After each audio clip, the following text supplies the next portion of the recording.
Ok, donc je fais la vidéo explication parce qu'il y a beaucoup de gens, j'ai reçu plein de DM de gens qui me demandent.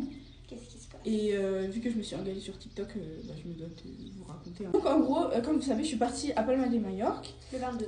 Le 22. Sans Inès parce qu'elle voulait vraiment pas, elle stressait de fou à cause de l'avion, etc. Après de base elle devait venir, hein, c'est juste qu'à la dernière minute, genre elle a paniqué. Ouais, la dernière minute, elle a crise d'angoisse, tout ça, machin, elle a paniqué.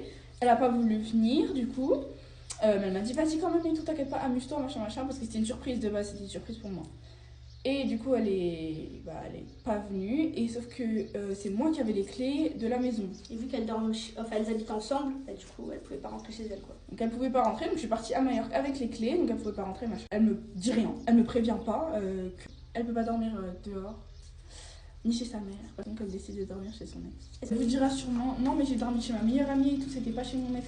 Sauf qu'en fait le truc c'est que sa meilleure amie, c'est genre la sœur de son ex, et que c'est genre... Sœur meilleure amie. C'est vraiment deux sœurs meilleures amies qui se quittent jamais. Elles sont tout le temps ensemble.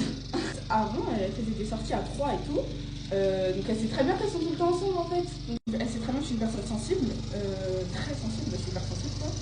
Que je suis très jalouse aussi. En tous les cas, elle sait très bien que je suis comme ça et elle a osé me sortir, mais je savais pas que ça allait t'impacter autant.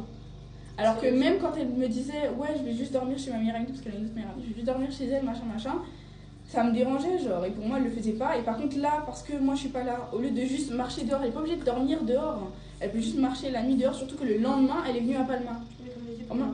Voilà, elle pouvait prendre un hôtel, effectivement. Une nuit d'hôtel, c'est pas très cher. Elle peut pas obligée de prendre un hôtel 5 étoiles, je sais pas quoi. Tu peux prendre une étoile, c'est juste pour dormir une fois. Tu pouvais juste marcher, genre faire comme une sorte de nuit blanche à Paris, genre ça va.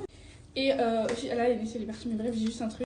Elle va sûrement dire j'ai pas dormi dans la même chambre, j'ai dormi dans une chambre à part, maintenant je sais pas calculer, j'en sais rien, j'étais pas là. Je sais que la base d'un couple c'est de la confiance, mais depuis qu'il s'est passé ça, je n'ai plus confiance et même moi j'ai des problèmes de confiance depuis que je suis toute petite. Donc, ouais. Le pire c'est que moi je suis une personne, effectivement, comme a dit Anaïs, qui fait beaucoup de films, qui pense beaucoup. Donc moi je me demande si elle a pas fait exprès de faire sa petite crise d'angoisse, elle a pas fait une crise d'angoisse, hein, elle était juste stressée.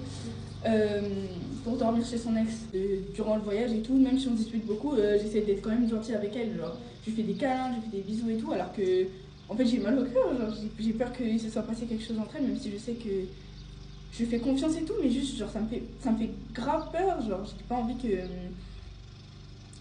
Je sais pas, en fait je sais pas quoi me dire parce que je sais pas ce qui s'est passé, j'étais pas là, c'est ça qui me tue en fait, c'est que j'étais vraiment pas là, genre je veux pas savoir ce qui se passe. Bisous.